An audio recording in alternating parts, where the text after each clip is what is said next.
Hi, అందరికీ నమస్తే. వేమూరి శీల వెంకటేశ్వర్లు, బీసీ నవచైతన్య వేదిక వ్యవస్థాపక అధ్యక్షుడు. ఈరోజు మహిళలకు 33% రిజర్వేషన్లు కల్పిస్తామని కేంద్ర ప్రభుత్వం ముందుకు వచ్చినందుకు ముందుగా కేంద్ర ప్రభుత్వానికి, ప్రధానమంత్రి నరేంద్ర మోడీ గారికి కృతజ్ఞతలు, ధన్యవాదాలు తెలియజేస్తున్నాము. ఇదే సందర్భంలో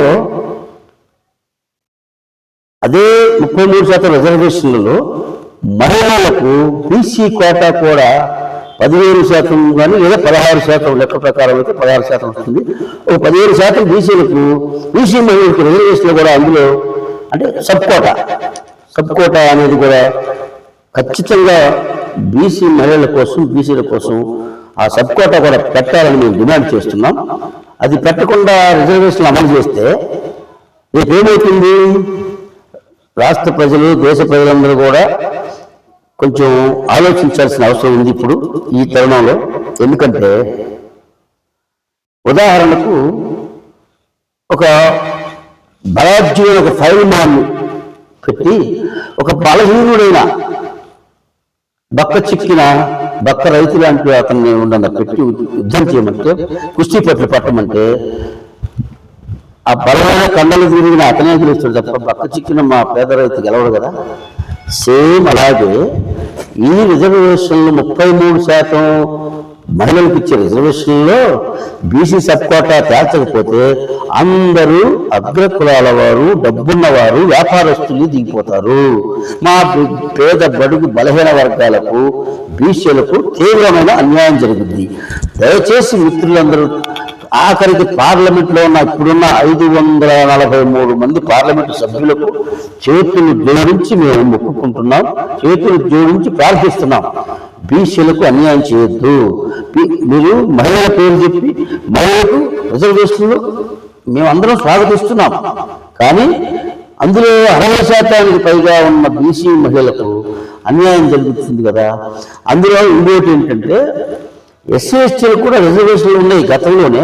కానీ ఇప్పుడు అది స్వతంత్రం వచ్చిన కొత్తలో చేసిన రిజర్వేషన్లు కాబట్టి 75 సంవత్సరాల తర్వాత ఇప్పటికీ అదే కాదు కదా, అంటే పెరిగారు వాళ్ళు కూడా. కాబట్టి నేను చెప్పేది 33% రిజర్వేషన్లో బీసీలకు 15% తగ్గకుండా సబ్ కోటా, ఎస్సీలకు 9% సబ్ కోటా, ఎస్టీలకు 3% సబ్ కోటా తప్పనిసరిగా పొందుపరచాలి. అందులో బిల్లు బిల్లు అది చేర్చాలని, వీళ్ళకి సబ్ కోటా నిర్వహించిన తర్వాత ఈ బిల్లును అమలులోకి తేవాలని ఈ కేంద్ర ప్రభుత్వాన్ని, రాష్ట్ర ప్రభుత్వాలను, అలాగే కేంద్రంలో ఉన్న ఎంపీలందరినీ కూడా చేతులు జోడించి వేడుకుంటున్నాం బీసీల తరఫున.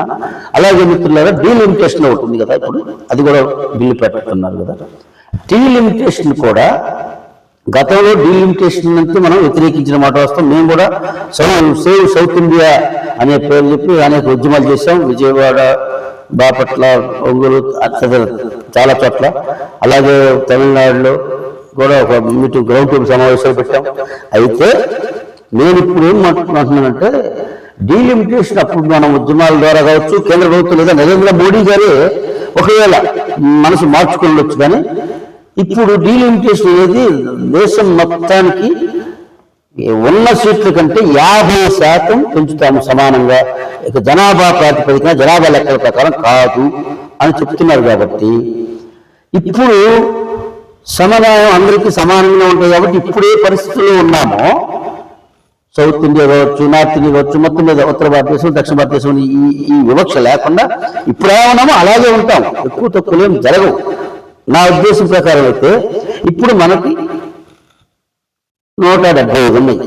సగం పెరిగితే 262 దాదాపు అవుతుంది, 265, 66. దానివల్ల నష్టం ఉంది. కేంద్రంలో కూడా 543 ఉన్నాయి, 50% పెంచుతా ఉన్నారు. 815 కావచ్చు. ఇక మళ్ళీ ఈ కొన్ని ఒకవేళ కొన్ని సీట్లు ఉన్న మనకి ఇంకా కొంచెం కేంద్ర యూనియన్ పార్లమెంట్ కూడా చూశాను సమావేశాలు. తెలుగు రాష్ట్రాలకు, తమిళనాడుకు కానీ తెలుగు రాష్ట్రాలకు కూడా 2-3 సీట్లు అదనంగా కేటాయించినట్టుగా పార్లమెంట్లో నేను విన్నా. అసలు అదనంగా కేటాయించకపోయినా 50% అందరికి సమానంగా పెంచితే ఉత్తర భారతదేశానికి అన్యాయం జరగదు అనేది ఒకటి నేనైతే నమ్ముతున్నాను. నెంబర్ 1. ఇకపోతే నిన్న మొన్న ఈ మధ్య కొంతమంది ఇప్పుడు తమిళనాడులో స్టాలిన్ గారు కావచ్చు, లేదా తెలంగాణలో మన తెలుగు ముఖ్యమంత్రి గారు రేవంత్ రెడ్డి గారు కావచ్చు, వీళ్ళు దక్షిణ భారతదేశానికి అన్యాయం జరుగుతుంది, డీలిమిటేషన్ మాత్రం మేము అంగీకరించాలని కాంగ్రెస్ పార్టీ చెప్తున్నాం. నేను ఇప్పుడు కాంగ్రెస్ ప్రభుత్వం కావచ్చు, స్టాలిన్ గారికి కావచ్చు, నేను చెప్పేది ఏంటంటే, ఇలాగే మొట్టమొదటిగా ప్రజలందరూ కూడా తెలుసుకోవాల్సింది ఏంటంటే, స్వతంత్రం వచ్చిన తర్వాత భారతదేశానికి ఓటు హక్కు ఎవరెవరు కల్పించాలనుకున్నప్పుడు 1931 ప్రాంతంలో ఉన్నట్టుగానే సమావేశాలు మనకి భారతదేశానికి స్వతంత్రం వచ్చిన తర్వాత మొట్టమొదటిగా మరి ఓటు హక్కు ఎవరెవరు కల్పించాలని ఒక మీటింగ్ ఏర్పాటు చేసి, ఆ మీటింగ్లో మహాత్మా గాంధీ గారు, జవహర్లాల్ నెహ్రూ గారు, సర్దార్ వల్లభాయ్ పటేల్ గారు, బిఎన్ రాయ్ గారు, బాబాసాహెబ్ అంబేద్కర్ గారు, పెద్ద పెద్ద గొప్ప గొప్ప నాయకులందరూ ఉన్నారు. రాజ్యాంగ సభను ఒకటి ఏర్పాటు చేశారు. అలాగే వీళ్ళందరూ 290 మందితో రాజ్యాంగాన్ని రాయించడం కోసం ఒక కమిటీ కూడా ఏర్పాటు చేశారు అప్పట్లో. ఈ ఓటు హక్కు గురించి మాట్లాడుతున్నాం కాబట్టి ఇప్పుడు ఓటు హక్కు గురించి చెప్పుకుందాం. ఎవరెవరు కల్పించాలని చర్చ జరుగుతున్నప్పుడు మహాత్మా గాంధీ గారేమో గతంలో ఉన్నది కదా, అంటే గతంలో ఎట్లా ఉన్నప్పుడు ట్యాక్స్ పేయర్స్కి మాత్రమే, అంటే ధనికులకు మాత్రం ఓటు హక్కు ఉంది.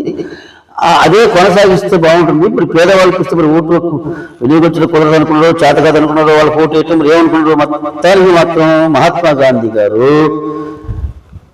ధనికులకు ట్యాక్స్ పేడ్ వాళ్ళకే ఓటు హక్కు ఉండాలని ప్రతిపాదించాడు.